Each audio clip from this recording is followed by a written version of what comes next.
নমস্কার, তোমাদের রান্নাঘরে আজকে নিয়ে চলে এলাম ঝটফট তৈরি হয়ে যাবে এরকম একটা পাউরুটির টিফিনের রেসিপি।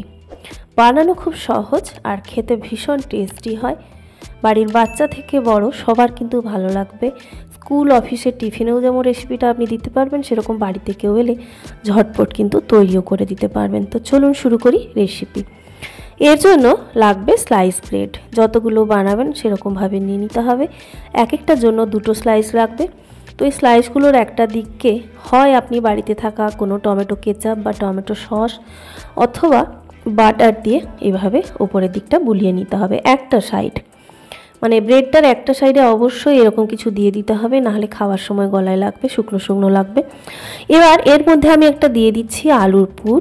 এই আলুর পুরটাকে ভালো করে একটা স্লাইসের উপরে লাগিয়ে নিতে হবে, ঠিক যেভাবে লাগাচ্ছি।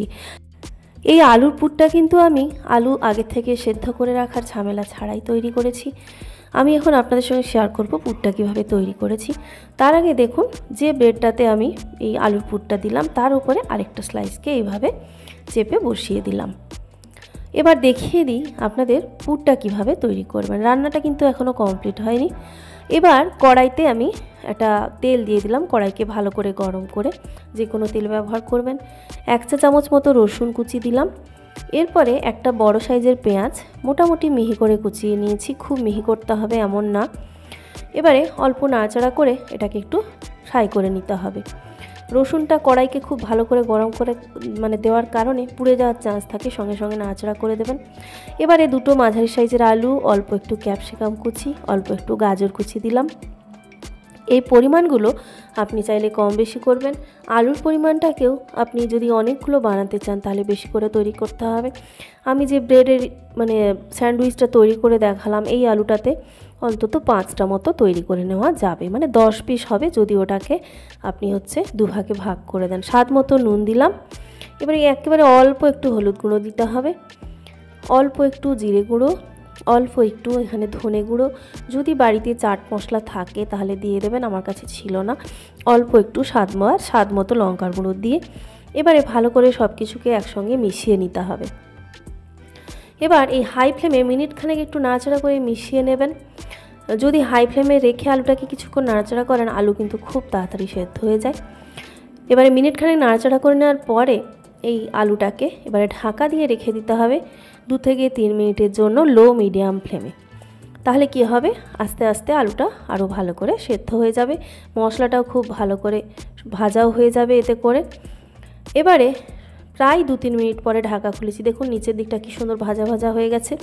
মশলাটাকে একটু যদি ধীরে সুস্থে ভাজা যায় তাহলে পুরটার টেস্টটা আরও ভালো আসবে। তো ভালো করে এবার সমস্ত কিছু আবার নাড়াচাড়া করে মিশিয়ে নেওয়ার পরে এর মধ্যে এবারে অ্যাড করে দেবো আমি টমেটো আর স্বাদ মতো কাঁচা লঙ্কা কুচি।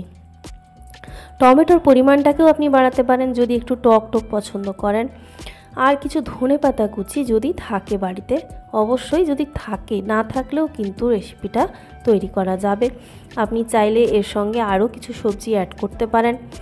তবে আলুটা যেন দেখবেন যে বাইন্ডিংটা যেন ঠিকঠাক আসে, ছাড়া ছাড়া যেন না হয় পুরটা। আলুর পরিমাণটা সেইভাবে দেবেন। সব কিছু ভালো করে মিশিয়ে একটু সয়া সস দিয়ে দিলাম, ফ্লেভারটা একটু অন্যরকম নিয়ে আসার জন্য। আর একটু বাড়িতে যদি থাকে চিলি, টমেটো এইসব সস অল্প অল্প মিশিয়ে নিতে পারেন। তো এগুলো সবটাই আপনি টমেটো সস নাও অ্যাড করতে পারেন যদি কাঁচা টমেটো বেশি পরিমাণে দিয়ে দেন। তো এবার ভালো করে মিশিয়ে নিয়ে কিছুক্ষণ নাড়াচাড়া করে দেখে নিতে হবে আলুটা প্রায় সেদ্ধ হয়ে গেছে কিনা। তারপর এরকম একটা গ্লাস বা বাড়িতে যদি ম্যাশার থাকে সেটা দিয়ে ভালো করে ম্যাশ করে দেবেন, সব কিছু একসঙ্গে ভালো করে মিশে যাবে। দেখুন আলু সেদ্ধ না করেও জাস্ট ভাজতে ভাজতেই সুন্দর একটা আলুর পুর তৈরি করা যায়। এবার নাড়াচাড়া আরেকটু করে নিয়ে একদম ড্রাই হয়ে যাওয়া পর্যন্ত নাড়াচাড়া করবেন, কড়া থেকে পুরো ছেড়ে উঠে আসা পর্যন্ত এটাকে কিন্তু আপনাকে রান্না করতে হবে। দেখুন পুরটা একদম রেডি, যেটা অলরেডি আমি ব্রেডে দিয়ে আপনাদের দেখিয়েছি। এবার একটা তাওয়াকে গরম করে নিয়ে তাতে কয়েক ফোঁটা আমি এখানে সাদা তেল দিচ্ছি। আপনি চাইলে এখানে অল্প বাটার দিয়ে বা ঘি যদি পছন্দ করেন সেটা দিয়েও ভাজতে পারেন।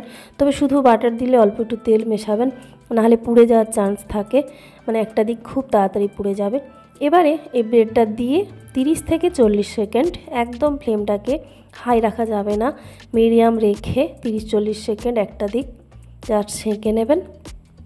যদি মনে করেন এই তেলটা একেবারেই দেবেন না, তাও কিন্তু করতে পারেন, তাতেও কোনো অসুবিধে নেই। তারপর উল্টে দিতে হবে, যখন দেখবেন এরকম গোল্ডেন কালার হয়ে গেছে। উল্টো দিকটাও মোটামুটি একই সময় ধরে উল্টে নিতে হবে, মানে একই সময় ধরে সেঁকে নেওয়ার পরে আপনি চাইলে আরও এর মধ্যে বাটার অ্যাড করতে পারেন, সেক্ষেত্রে খেতে আরও ভালো লাগবে। তবে এরকম শুকনো শুকনো বেশ ভালো লাগে খেতে। দেখুন এইভাবে রেডি করে নিতে হবে, দুই দিক গোল্ডেন কালার করে। তো প্রত্যেকটাকে কিন্তু একই রকম করে আমি এখানে তৈরি করেছি। তৈরি করে আপনি এটাকে এইভাবেও খেতে পারেন, অথবা যদি মনে হয় স্যান্ডউইচের মতো ট্রায়াঙ্গেল শেপ নিয়ে আসবেন, সেক্ষেত্রে আপনি কিন্তু তাহলে সেটাকে এরকম মাঝ বরাবর ছুরি দিয়ে কেটে নিয়েও সার্ভ করতে পারেন। তো দেখলেন তো কত ঝটপট তৈরি হয়ে গেল পাউরুটির স্যান্ডউইচ। তো অবশ্যই বাড়িতে ট্রাই করবেন আর কমেন্ট করে জানাবেন কেমন ছিল আমার আজকের রেসিপি। সবাই ভালো থাকবেন বন্ধুরা, নেক্সট ভিডিওতে দেখা হচ্ছে। যদি ভালো লাগে অবশ্যই লাইক, কমেন্ট, শেয়ার আর সাবস্ক্রাইব, সঙ্গে হাইপ করতে কিন্তু ভুলবেন না।